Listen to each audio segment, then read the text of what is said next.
Like, artificial intelligence used to be about putting commands in a box. You would have human programmers that would painstakingly handcraft knowledge items. You build up these expert systems, and they were kind of useful for some purposes, but they were very brittle. You couldn't scale them. Basically, you got out only what you put in. And since then, a paradigm shift has taken place in the field of artificial intelligence. Today, the action is really around machine learning. So rather than handcrafting knowledge representations and features, we create algorithms that learn, often from raw perceptual data. Basically the same thing that the human infant does. The result is AI that is not limited to one domain. The same system can learn to translate between any pairs of languages, or learn to play any computer game at the Atari console. Now, of course, AI is still nowhere near having the same powerful cross-domain ability to learn and plan as a human being has. The cortex still has some algorithmic tricks that we don't yet know how to match in machines. But so the question is, how far are we from being able to match those tricks? What we do know is that the ultimate limits to information processing in machine substrate lie far outside the limits in biological tissue. Neurons propagate slowly in axons, 100 meters per second tops. But in computers, signals can travel at the speed of light. There are also size limitations, like a human brain has to fit inside a cranium, but a computer can be the size of a warehouse or larger. Once there is superintelligence, the fate of humanity may depend on what the superintelligence does. Think about it. Machine intelligence is the last invention that humanity will ever need to make. The machines will then be better at inventing than we are, and they'll be doing so on digital timescales. Now, a superintelligence with such technological maturity would be extremely powerful. And at least in some scenarios, it would be able to get what it wants. We would then have a future that would be shaped by the preferences of this AI. Now, a good question is, what are those preferences? Here it gets trickier. To make any headway with this, we must first of all avoid anthropomorphizing. And this is ironic because every newspaper article about the future of AI has a picture of this. And so I think what we need to do is to conceive of the issue more abstractly, not in terms of vivid Hollywood scenarios.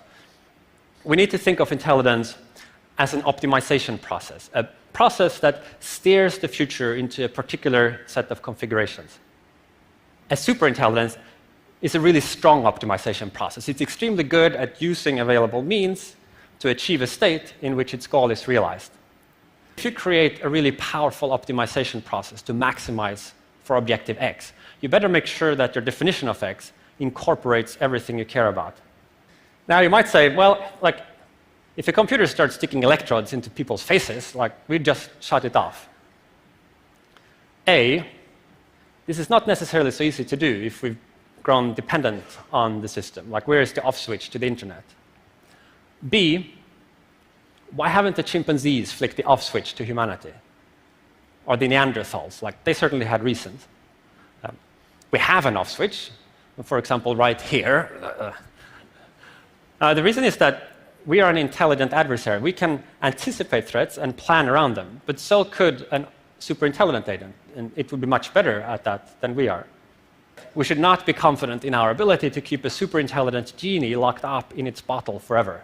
Sooner or later, it will out. I believe that the answer here is to figure out how to create superintelligent AI such that even if, when it escapes, it is still safe because it is fundamentally on our side, because it shares our values. Making superintelligent AI is a really hard challenge. Making superintelligent AI that is safe involves some additional challenge on top of that. The risk is that somebody figures out how to crack the first challenge without also having cracked the additional challenge of ensuring perfect safety. AI is a fundamental risk to the existence of human civilization. And I think we should be really concerned about AI, and I think we should AI is a rare case where I think we need to be proactive in regulation instead of reactive. That's where you need the regulators to come in and say, hey guys, you all need to really, just pause and make sure this is safe. And like when it's cool and and the regulators are convinced that it's safe to proceed, then you can go. But otherwise, slow down. There'll certainly be a lot of job disruption. Because what's going to happen is robots will be able to do everything better than us. This is really like the scariest problem to me, I'll tell you. It is the biggest risk that we face as a civilization, is artificial intelligence. I believe that the rise of powerful AI will be either the best thing or the worst ever to happen to humanity. I believe there is no real difference between what can be achieved by a biological brain and what can be achieved by a computer. It therefore follows that computers can, in theory, emulate human intelligence and exceed it. We have concerns that clever machines will be capable of undertaking work currently done by humans and swiftly destroy millions of jobs. While primitive forms of artificial intelligence developed so far have proved very useful, I fear the consequences of creating something that can match or surpass humans. AI would take off on its own and redesign itself at an ever-increasing rate. Humans, who are limited by slow biological evolution, couldn't compete and would be superseded.